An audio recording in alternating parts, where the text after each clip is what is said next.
Hey everyone, it's Lexie. Today's video will be sharing with you all the books that I ended up reading in the month of February and the books that I hope to get to in March. So overall, February was a really great reading month for me. Even though I only read 4 books, a lot of these books were quite chunky. Like looking at them, it was like 800 plus, 600 plus, and 900 plus for 3 of them. So in terms of like volume of pages read, it was quite a very good reading month, which I'm very happy about. And I just had like a very quiet February. Like it was mostly my fiance was in California for the first bit because he was starting a new job at OpenAI. And then he's not allowed to work in Canada while he's working. So he's been in Cleveland back home. So I've been just kind of here by myself, and I've watched a lot of TV and I've read a lot of books. That's kind of how I've been kind of spending my time as of late. But I'm very happy that in a couple weeks I'll be going home for forever now. So I'm happy that I'm very grateful for the opportunity that I've had kind of working in this lab and learning everything, but I'm very happy to be going home, especially after being here for 2 months. So I'm very excited. Montreal will always be special because this is where we got engaged, but it's not as fun being by myself here. So I'm very much looking forward to being home and all that stuff. Just being able to like look at the books on my bookshelf, I'm very excited just being able to do that. So nevertheless, I have 4 really great books that I'm really excited to talk about. So without further ado, let's get started. Starting off, this was probably one of my most anticipated books of the year, and it is House of Flame and Shadow by Sara Maas. And I really enjoyed this one because this is the 3rd book in the trilogy, like the final book in the trilogy. I can't really give too much away in terms of plot, but it follows Bryce, who lives in this kind of metropolitan world where there is a bunch of where she's half fae, half human, but there's other like creatures that live in this world, such as like angels, werewolves, vampires. All these things live within the community. In the first book, Bryce's best friend Danica ends up getting murdered, and so Bryce gets approached to help with the investigation. It kind of goes off from there. This one I was really excited because the 2nd book ended on such a very interesting cliffhanger that I was very excited to see how it would kind of go from there. I'm trying to be vague because I don't want to give like the big spoiler away, but I found this one to be, I enjoyed this one. I really enjoyed this one. I gave it a 4 out of 5 stars. I felt like I really enjoyed the plot and learning kind of what the mystery was and trying to kind of uncover everything and like the lessons and like the mystery that the characters were trying to solve essentially. And it was really exciting, and it had like the ending was great as well. Like it had me on the tip of my toes, especially the beginning. Like I was really invested in what was going on. I did feel like there were some pacing issues. I didn't feel like this needed to be like 800 plus pages, but I still really enjoyed it, and so I'm interested to see how this will impact kind of other books and all that. So yeah, like I said, Sara Maas, there's some things that kind of do annoy me. I'm not a big fan of the alpha male, and like, you know, there's some things that I'm like kind of nitpicky about that I don't really enjoy, but it's just like a guilty pleasure read. Like I do enjoy it. I read through this one pretty quickly too. So yeah, I overall really enjoyed it. Next, we have Ordinary Monsters by J.M. Miro, and this was one that I was a little bit nervous about because it had very, very, very mixed reviews on Goodreads, so I think I was a little bit hesitant going in, but I was actually very much kind of surprised by this one. It really kind of took me by surprise, and I really enjoyed it. So it takes place in kind of the mid to late 1800s, where we follow this kind of school that is collecting students that have some sort of power. So one kid can miraculously heal himself no matter what, never leaving a scar. Another person can, you know, walk through dreams, or they kind of have these powers. They're trying to collect them, but there is this kind of dark evil power that is trying to catch these kids, and it kind of goes from there. And I really enjoyed this. It kind of had that like kind of gothic, dark mystery historical vibe that I've been kind of was hoping to get from it, just with the kind of themes of it. And it was like spooky at times too. I really enjoyed this one. Like I said, I think some of the kind of issues I've read after I kind of finished it, I looked at some of the more in-depth reviews, and I think the reason why some people find this so polarizing is that a lot of people are comparing it to Miss Peregrine's Home for Peculiar Children, and I never read that book, but I think people are expecting something similar to that, and I think this is very much very dark, very gothic, and there's like really spooky aspects. This author does a really good job at writing unease, and like you can kind of sense that fear and like unease that the character, like the situations that they're in or things that are kind of chasing them. I felt that unease with the characters, and I really enjoyed it. I did think this had some pacing issues where the beginning and end were really fast, but the middle was kind of a little bit slow.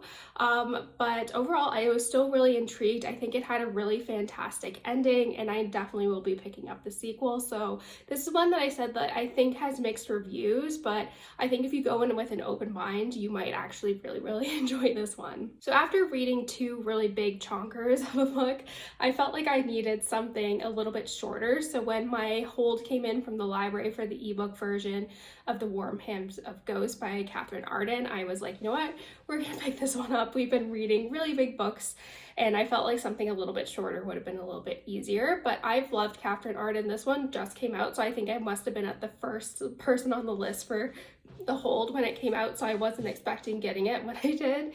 And I really loved her Bear and the Nightingale trilogy, and so this one I was really intrigued by, but it takes place during World War I, where we follow our main character, who was a kind of very decorated nurse, and she ends up getting injured and she's sent back home to Halifax, and her brother is still fighting overseas.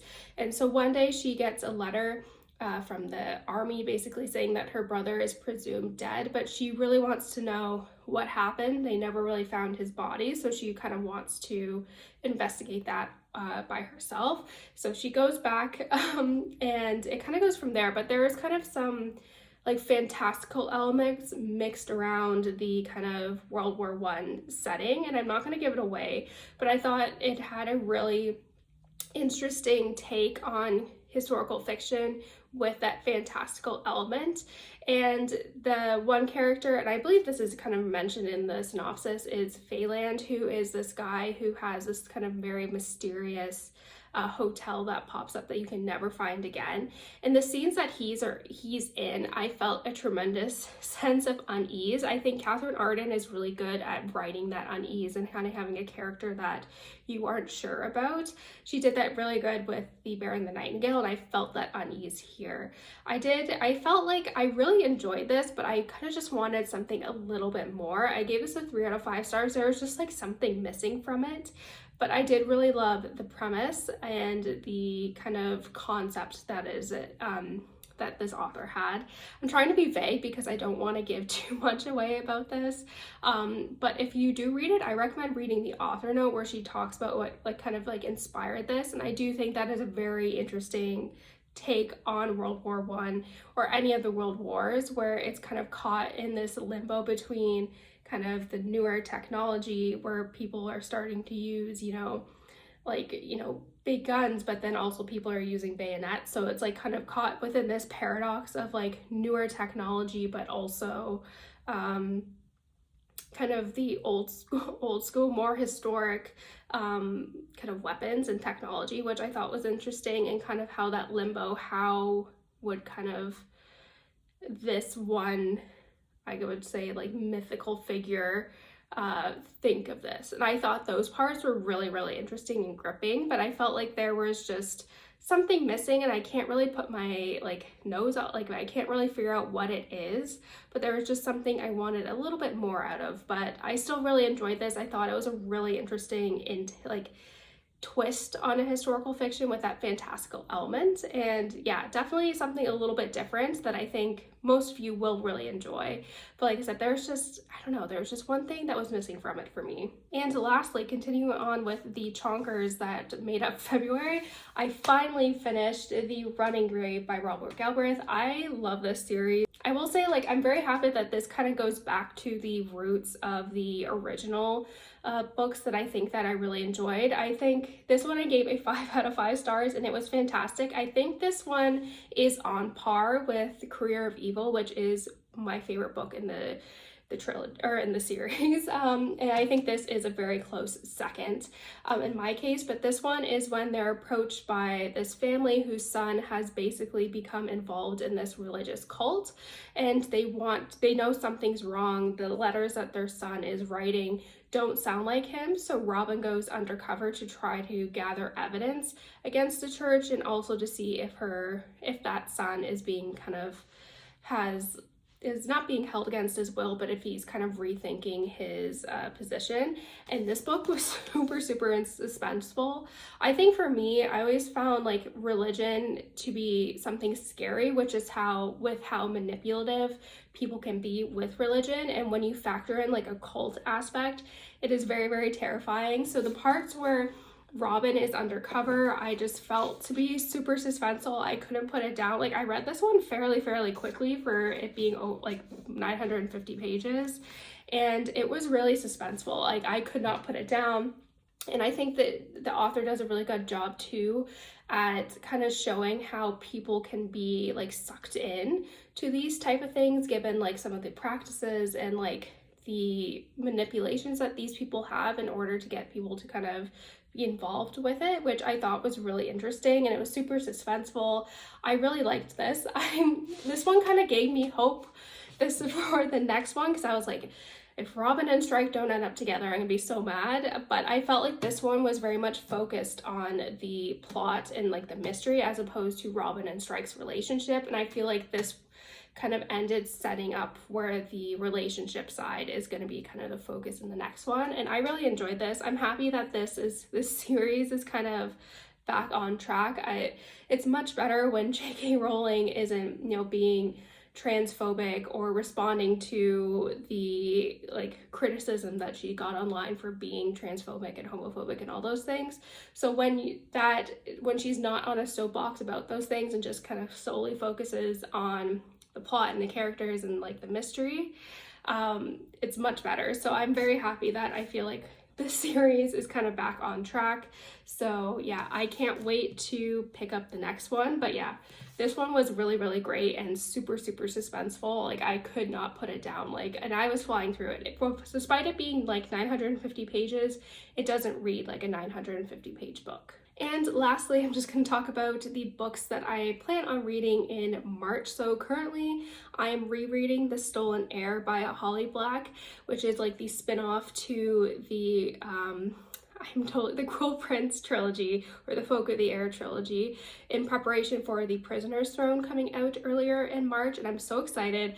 I think, especially because I've been reading such chonky books, I was like, I think I need a little break, and I was able to get the book from the library for the original, like the first book in this duology, so I was kind of reading that, and that's what I'm currently reading right now. But it follows some of the side characters that we are familiar with in the original trilogy, where we follow Wren, who was kind of held prisoner basically by her parents. She was queen of one of the courts, and that court ended up being dismantled at the end of the kind of original trilogy. So she's kind of approached by Oak, who is one of the main characters in the first trilogy's brother, and they kind of have to go on a quest. It goes from there. I read this right around the time when I was finishing up my dissertation and like my dissertation like defense and everything.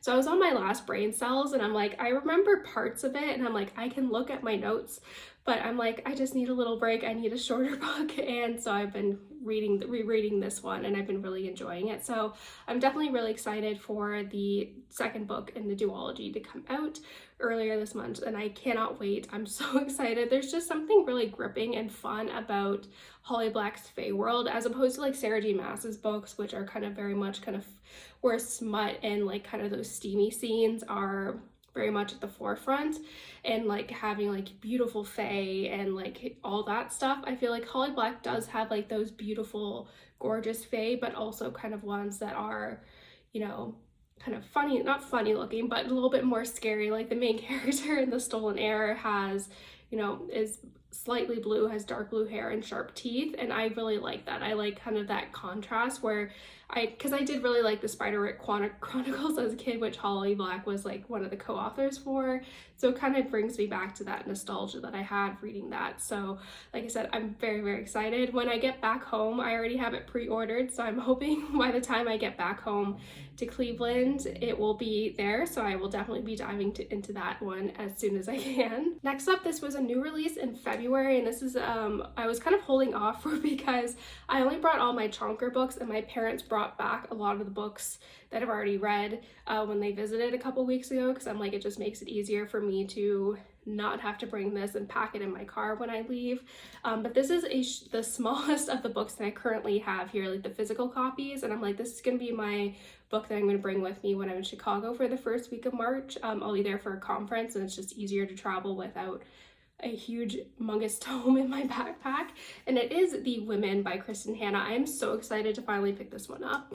Kristin Hannah is probably one of my favorite authors of all time. I've read all of her books, and I'm very excited for this one.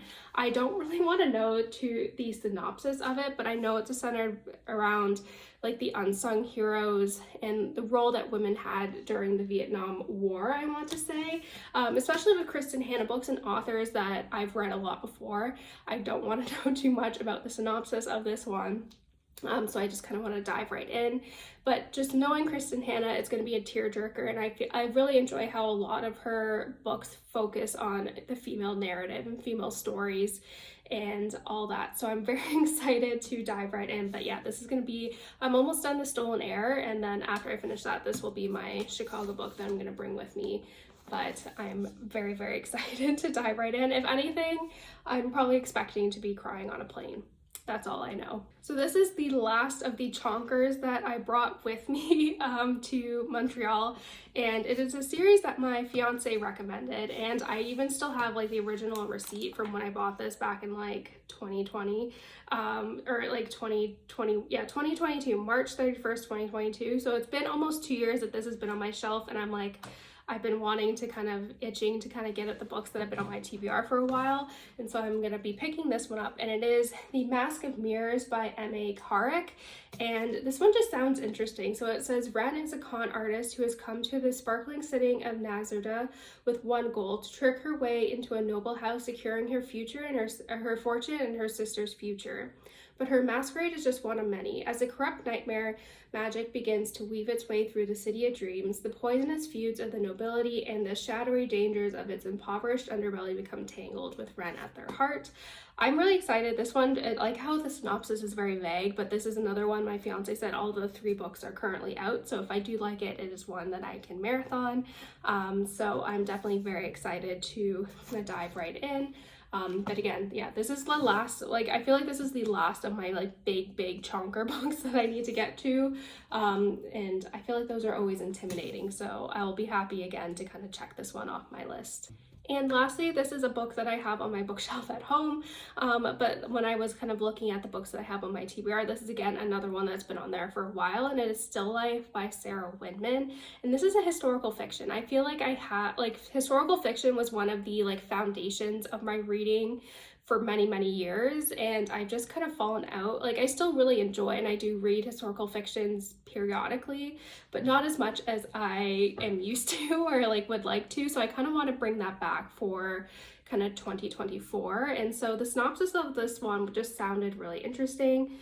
So I guess it's like another like dual storyline, but it says Tuscany 1994. As Allied troops advance and bombs fall around deserted villages, a young English soldier, Ulysses, finds himself in the wine cellar of a deserted villa. There he has a chance encounter with Evelyn, a middle-aged art historian who has come to Italy to salvage paintings from the ruins and recall long-forgotten memories of her youth.